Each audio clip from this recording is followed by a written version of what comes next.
국산 준중형 세단은 넉넉한 공간과 다양한 편의 장비, 옵션을 잘 선택할 경우 좋은 가격에 구입할 수 있어 많은 소비자들이 찾습니다. 예전엔 르노 삼성 SM3, 쉐보레 크루즈도 있었지만 지금은 현대 아반떼, 기아 K3만이 경쟁합니다. 사실상 현대차 그룹이 이 시장을 독식한 것인데요. 아반떼가 시장의 리더 역할을 한다면 K3는 도전자 입장입니다. 같은 플랫폼으로 만들어진 두 차가 가진 각각의 경쟁력이 무엇인지 오토뷰 로드테스트 팀이 보유한 자료를 바탕으로 비교해 보았습니다. 두 모델 모두 개성 강한 디자인이죠. 아반떼는 날카로운 선 조합이 특징이고 K3는 미니 스팅어 같은 모습입니다. 비율로 보면 아반떼 쪽이 조금 더 낮고 넓게 보이는데 크기도 그런지 볼까요? 수치로 봐도 아반떼가 조금 더 낮고 긴 차체를 가집니다. 휠베이스도 차이가 나죠? 그럼 저희가 직접 측정한 무게에서도 차이가 날까요? 두 모델 모두 최상급 트림에 모든 옵션이 더해졌고 연료도 90% 이상 채워진 상태입니다. 연료에 따른 최대 오차 범위는 약 5kg 정도를 생각하시면 되고요. 앞서 말씀드린 오차 범위를 감안하면 거의 유사합니다. 실내 분위기도 다르죠? 아반떼는 운전자 중심의 환경, K3는 대칭을 이룬 모습입니다. 아반떼가 조금 더 깔끔한 느낌이고 K3는 보다 젊은 느낌을 보여주죠. 아반떼는 도어 패널까지 투톤 처리돼 조금 더 신경 쓴 모습입니다. 디스플레이에서도 차이가 나는데요. 아반떼가 10.25인치 디스플레이 2개를 쓰고 K3는 계기판의 4.2인치, 센터 패시아의 8인치 모니터를 사용합니다. 아반떼가 앞서는 대목이죠. 공간은 거의 동일합니다. 한 가지 차이점으로 아반떼는 뒷좌석 폴딩이 되지만 K3는 안 됩니다. 아반떼는 옵션이긴 한데 되느냐 안 되느냐의 차이는 큽니다. 이제 성능을 볼까요? 둘 다 현대 기아차의 스마트 스트림 1.6L MPI 가솔린 엔진의 CVT 변속기 조합을 갖췄습니다. 현대 기아차에서는 IVT라고 부르죠. 123마력에 15.7kg 포스미터를 발휘한다는 점도 동일합니다. 누가 더 빠른지 볼까요?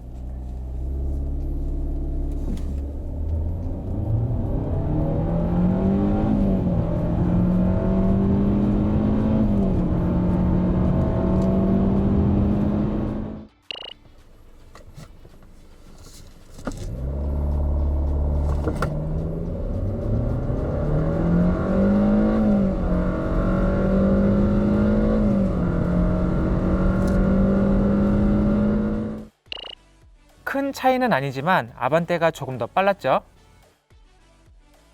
참고로 두 차량 모두 5에서 6월 사이에 테스트가 진행됐습니다. 물론 이러한 성능 차이를 몸으로 느낄 수 있을 정도는 아닙니다. 그럼 K3가 제동 성능에서는 아반떼를 이겼는지 볼까요?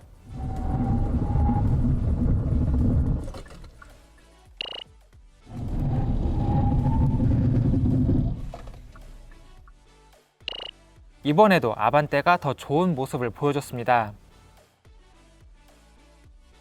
5위 타이어의 성능 차이도 있겠죠? 참고로 아반떼의 누적 거리는 약 3000km, K3는 1800km에 약간 못 미쳤습니다. 두 차의 브레이크 컨디션 차이가 있었던 만큼 K3가 제 성능을 내주면 대략 1에서 1.5m 정도 짧은 거리를 보여줄 것으로 예상됩니다. 그렇다고 해도 제동거리에서 아반떼를 이기긴 어렵겠고요. 이번에는 정숙성을 볼까요? 다양한 영역에서 K3의 정숙성이 더 좋았습니다. 아이들 정숙성을 비롯해서 주행을 하는 상황에서도 차이를 보였다는 점이 인상 깊은데요. 아반떼는 속도가 높아질수록 풍절음이 심했는데 소나타가 나왔을 때도 주행 소음이 문제였죠. 이 부분에 다소 신경을 써야 하겠습니다. 주행 때도 K3가 다소 유리했는데 타이어의 성능도 일부 이바지합니다. K3에 쓰인 금호 마제스티 솔루스가 정숙성 측면에서 유리해 보입니다. 핸들링을 비롯한 주행 성능 부분은 아무래도 아반떼 쪽이 조금 더 앞섰습니다. 아무래도 나중에 나온 만큼 보완이 됐기 때문이겠죠. K3는 특정 영역에서 승차감 저하 문제가 나타나는데 아반떼는 이 부분이 개선된 흔적을 엿볼 수 있었습니다. 요즘 에이다스 시스템에도 관심이 많아졌는데요. K3는 전방 추돌 방지 보조, 차로 이탈 방지 보조, 오토 하이빔이 기본 사양입니다. 옵션으로 스마트 크루즈 컨트롤, 사각 및 후측방 경고 기능도 추가되고요. 아반떼는 여기에 차로 중앙 유지 기능이 기본 사양입니다. 옵션을 더하면 고속도로 주행 보조까지 추가할 수 있는데요. 물론 옵션 가격도 아반떼가 더 비쌉니다. 에어백 구성에서는 K3가 소폭 앞서는데 아반떼는 6개 에어백이,